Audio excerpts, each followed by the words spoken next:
Petit foreshadowing d'Horikoshi lors de l'arc de rattrapage pour la licence pro. Alors on avait vu Gang Orca dire à Shoto qu'il manquait peut-être de cœur.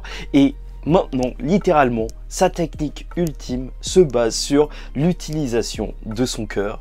Et ça, c'est beau.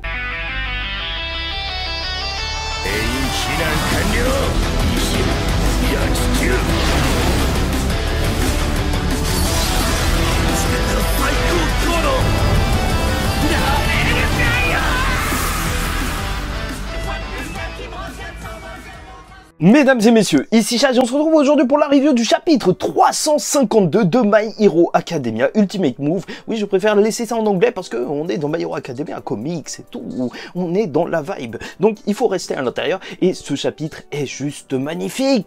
Je sais, ça fait plusieurs reviews que j'arrête pas de dire ça, mais c'est tellement clair, c'est tellement beau, c'est tellement pur, c'est Shoto et sa glace. Et bien sûr, relire tous les autres chapitres de ce combat Shoto Dabi, mais c'est une pépite pour les yeux. On se met extrêmement bien. Horikoshi, il prend 3 semaines, non, c'est un petit peu long. Mais n'hésite pas à faire des pauses si c'est pour faire des chapitres comme ça, parce que c'est ça qu'on aime, bien sûr. Et donc, dès le début du chapitre, on va revenir sur l'explication de la capacité qu'il avait utilisée la semaine dernière, le Flash Fire, donc Phosphorus, et on le voit justement au dortoir avec Izuku qui va un petit peu s'inquiéter du futur combat de Shoto. Parce qu'il sait que familialement c'est un petit peu compliqué pour lui, mais Shoto veut prendre ses responsabilités. Et c'est là où c'est un petit peu particulier parce que Endeavor, lui en fait, on l'a obligé à ne pas participer au combat. C'est sous l'initiative de Hawks et d'autres héros pro, mais en fait ils ont besoin de lui contre All for One, et au final en fait c'est vu un petit peu comme une punition pour Endeavor de ne pas pouvoir participer à ce combat. Et même s'il y a une justification d'Horikoshi, moi je dis les termes. Le truc c'est que j'ai un petit peu de mal à voir que Endeavor n'était pas présent pour arrêter le monstre qu'il a créé, entre guillemets, bien sûr, bien évidemment, mais dans un sens, j'essaye de me rassurer en me disant que c'est vrai que tout le propos en fait du combat de Shoto dans la première partie, c'était de dire à Dabi que certes, il le comprenait, mais c'était lui qui avait choisi cette voie. Justement, est-ce que peut-être le message y serait moins bien passé s'il y avait Endeavor qui est justement en vrai aussi énormément responsable, alors qu'ils sont en train de dire que non, c'est de ta faute Dabi?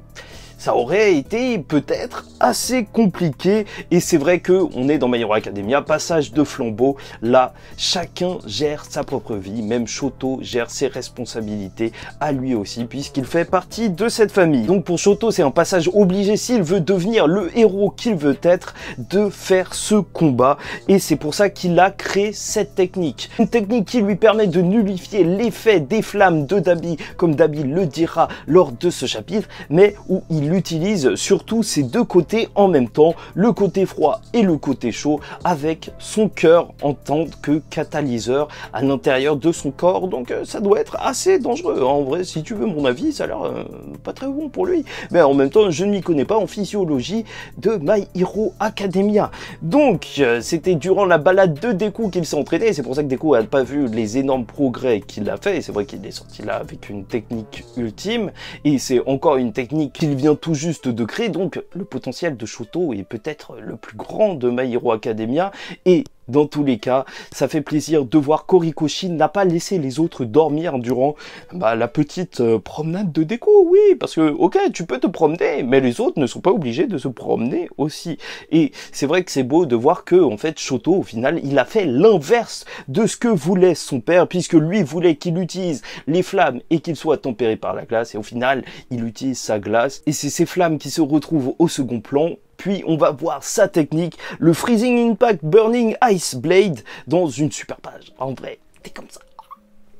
C'est magnifique. Avec cette épée de glace qui touche Dabi, mais dont il réussit à s'échapper. Et c'est là qu'on va arriver à l'assaut final de ce chapitre. Un assaut final qui va être une fuite en avant où tous les deux vont se faire face dans leur capacité. Et Dabi le dit en fait. Ils ne sont pas pareils, même s'ils sont frères. C'est vrai qu'il y en a un qui utilise le feu et l'autre qui a choisi d'utiliser la glace. C'est peut-être bête, mais c'est symbolique et c'est très fort. Horikoshi avait dit qu'il voulait faire un manga d'horreur comme prochain manga. Ok, ça c'est acté. Sauf que pourquoi il a commencé tout de suite? Tu vois la tête de Dabi qui est juste monstrueuse. Il est à quatre pattes, il est vraiment monstrueux. On dirait vraiment qu'il sort d'un manga d'horreur, on dirait vraiment un monstre de magma. Et en plus, il y a des piliers de lave qui sortent du sol. Franchement, c'est apocalyptique comme vision. Et en plus, ça m'a fait découvrir surtout un truc que je vais vous montrer là. En fait, ça existe, la lave bleue. Il y a eu une éruption en Indonésie et c'est super beau.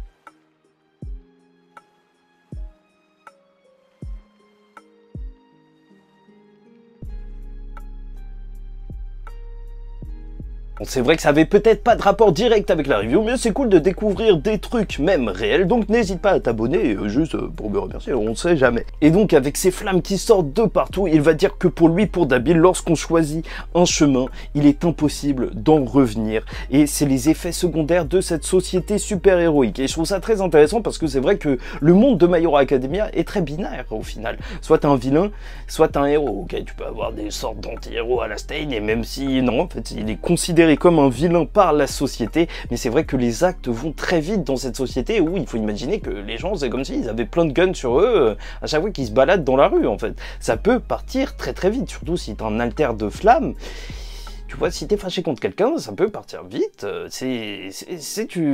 je trouve que le propos est très intéressant et tu vas voir que le sol explose et tout, et l'équipe d'Endeavor limite va se sacrifier pour protéger Shoto, et ça c'est quelque chose qu'on attendait de cette équipe qui a été spécialisée justement dans la résistance aux flammes, vu qu'il travaillait avec Endeavor, mais surtout, alors que Shoto va dire merci beaucoup, en fait, c'est la seule chose à laquelle il pensera parce que ce sera un véritable cri du cœur puisqu'il ne le dit pas juste à cette équipe, mais aussi justement à ses camarades.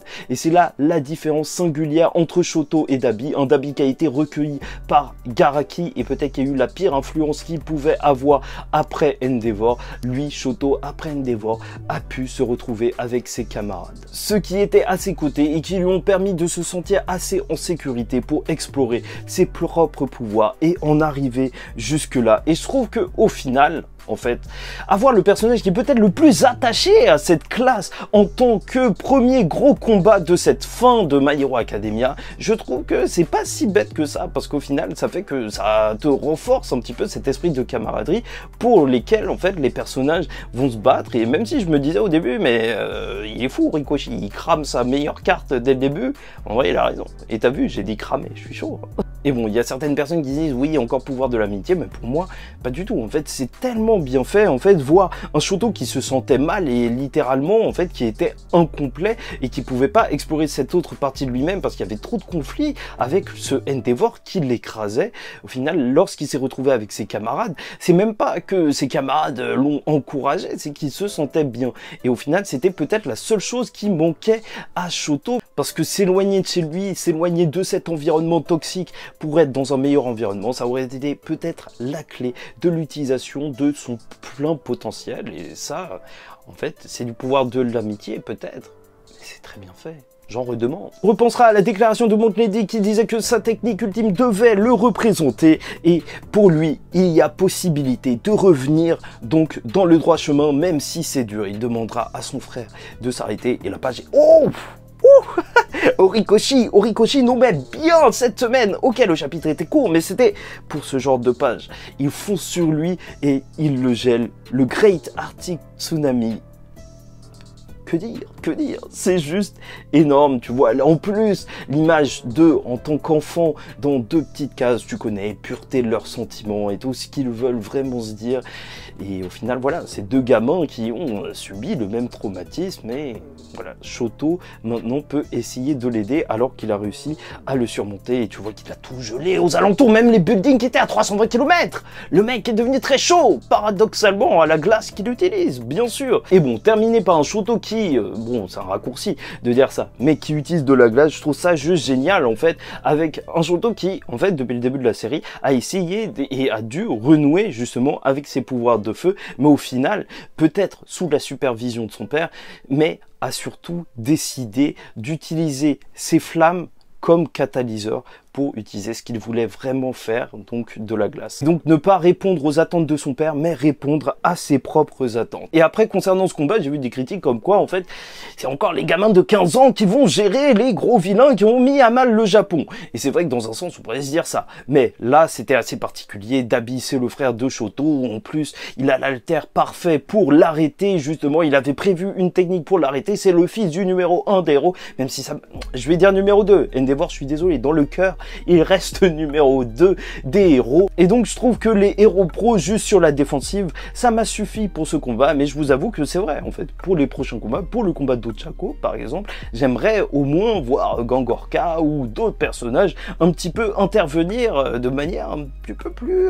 tu vois, c'est des héros pros au final. Mais bon, c'est vrai qu'ils se battent contre les Nomu et ça peut être aussi intéressant de voir un combat contre un Nomu, mais je pense qu'on n'aura pas du tout le temps dans cette fin de My Hero Academia. Il faudra compter sur les épisodes.